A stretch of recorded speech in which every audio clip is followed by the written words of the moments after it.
Yang poin pertama, tenaga honorer, pegawai tidak tetap, pegawai tetap non-PNS, dan tenaga kontrak yang bekerja terus-menerus dan diangkat berdasarkan surat keputusan yang dikeluarkan sampai dengan tanggal 15 Januari 2014 wajib diangkat menjadi PNS secara langsung dan memperhatikan batasan usia pensiun sebagaimana dimaksud dalam pasal 90, teman-teman. Assalamualaikum warahmatullahi wabarakatuh. Selamat datang di channel Kabar CPNS P3K Kesehatan. Semoga teman sejawat dilindungi oleh Tuhan Yang Maha Esa. Teman sejawat yang baru tahu channel ini, silakan subscribe dan bunyikan tombol loncengnya agar tidak ketinggalan informasi tentang kabar CPNS dan P3K yang terbaru. Oke, teman-temanku sekalian yang berbahagia, ini ada sebuah informasi teman-teman ya. Nah, ini beredar kabar bahwasanya RUU ASN nantinya akan masuk prolegnas tahun 2023 dan nantinya akan dibahas oleh DPR RI, teman-teman. Nah, apa saja yang nantinya akan dibahas ya untuk menjadi prolegnas di tahun 2023 ini ya, karena memang untuk RUU ASN ya yang tahun lalu memang yang tahun 2014 itu memang mengarah ada yang harus diangkat melalui langsung menjadi PNS, teman-teman ya. Nah, makanya ini kita kupas untuk tentang RUU perubahan Undang-Undang ASN, teman-teman ya. Nah, Badan Legislasi Balik DPR RI menyetujui 41 revisi dan rancangan Undang-Undang RUU masuk program legislasi nasional atau Prolegnas Prioritas 2023. Salah satunya adalah rancangan Undang-Undang RUU tentang perubahan atas Undang-Undang Nomor 5 Tahun 2014, teman-teman ya. Tentang aparatur sipil negara, jika RUU perubahan Undang-Undang ASN disahkan, maka peluang honorer untuk diangkat menjadi PNS tanpa tes akan semakin terbuka, teman-teman ya. Jadi ada revisi rencana undang-undang untuk perubahan tentang nomor 5 tahun 2014 tentang aparatur sipil negara, teman-teman ya. Nah, dalam naskah RUU perubahan Undang-Undang ASN yang dapat di sini, teman-teman ya, di antaranya pasal 131 dan 132 disisipkan satu pasal, yakni pasal 131A yang berbunyi sebagai berikut, teman-teman ya. Yang poin pertama, tenaga honorer, pegawai tidak tetap, pegawai tetap non-PNS, dan tenaga kontrak yang bekerja terus-menerus dan diangkat berdasarkan surat keputusan yang dikeluarkan sampai dengan tanggal 15 Januari 2014 wajib diangkat menjadi PNS secara langsung dan memperhatikan batasan usia pensiun sebagaimana dimaksud dalam pasal 90, teman-teman ya. Jadi yang dibahas ini, teman-teman ya, nomor 5 tahun 2014 yang pasal 131 dan 132, teman-teman ya.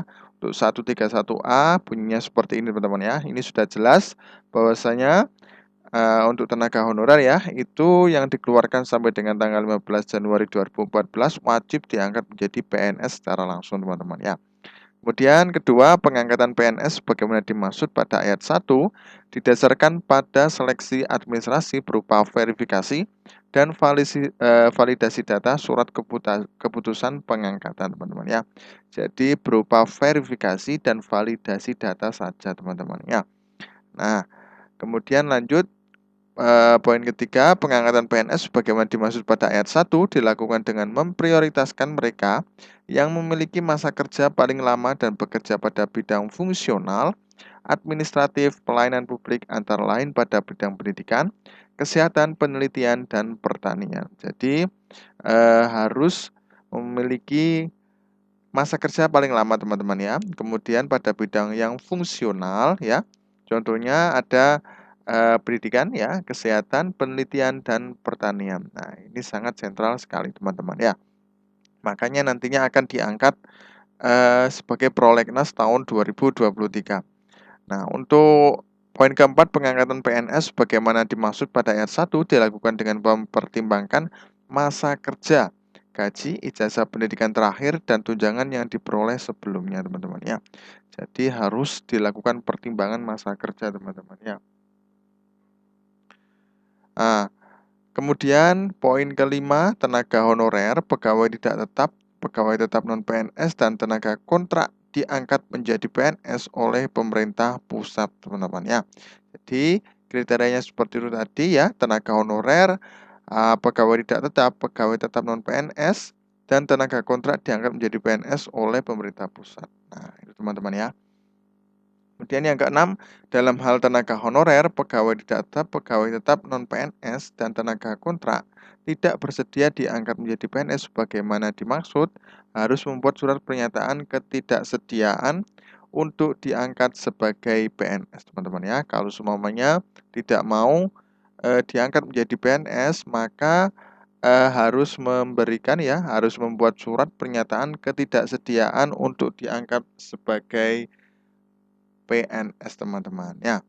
Lanjut teman-teman. Nah, selanjutnya dinyatakan di antara pasal 135 dan pasal 136 disisipkan satu pasal, yakni pasal 135A yang berbunyi sebagai berikut, teman-teman ya.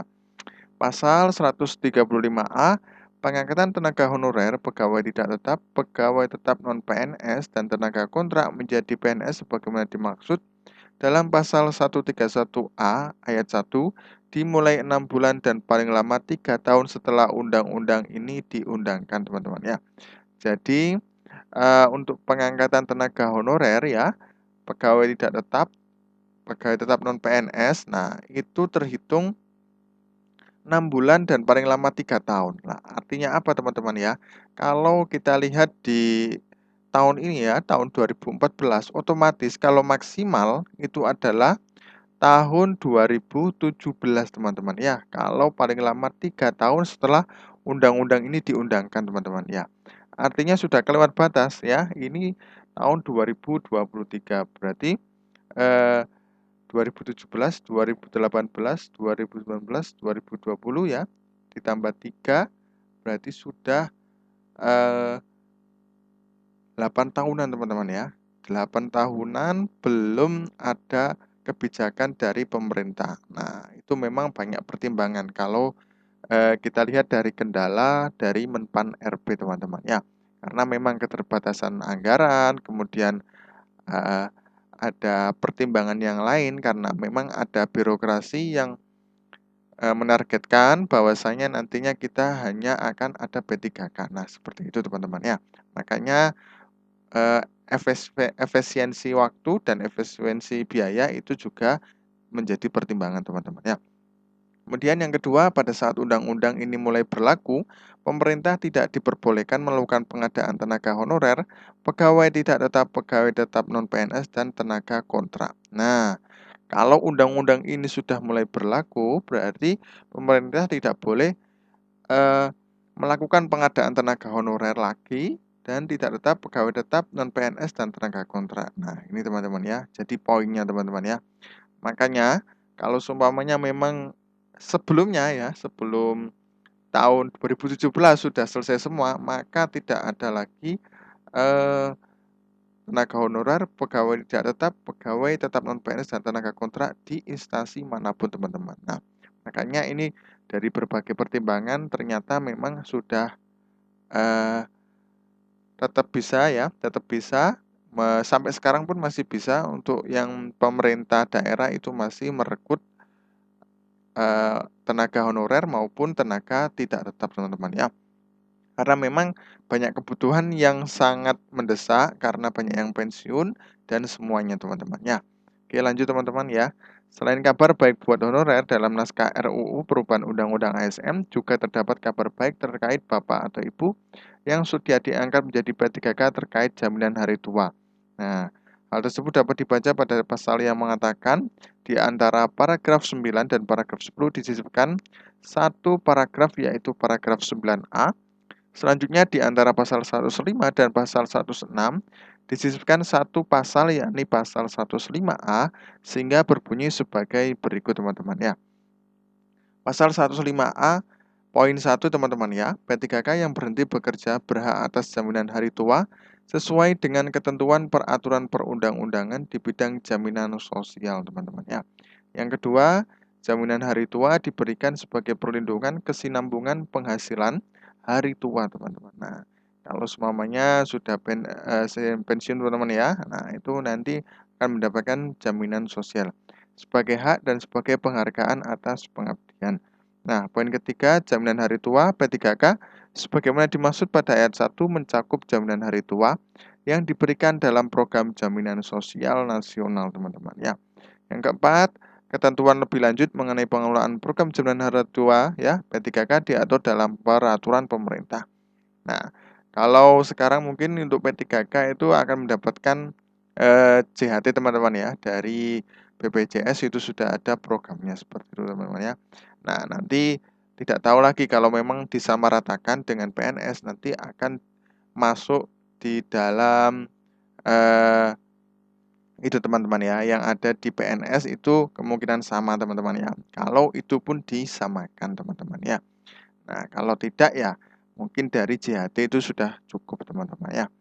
Nah, kemudian lanjut, menurut penjelasan dalam RUU atau naskah rancangan perubahan Undang-Undang ASN, dinyatakan bahwa sistem kepegawaian yang tepat untuk diberlakukan pada instansi pemerintah adalah sistem kepegawaian tunggal, yaitu mereka yang melakukan pekerjaan yang sifatnya sama haruslah memiliki status dan sistem kepegawaian yang sama.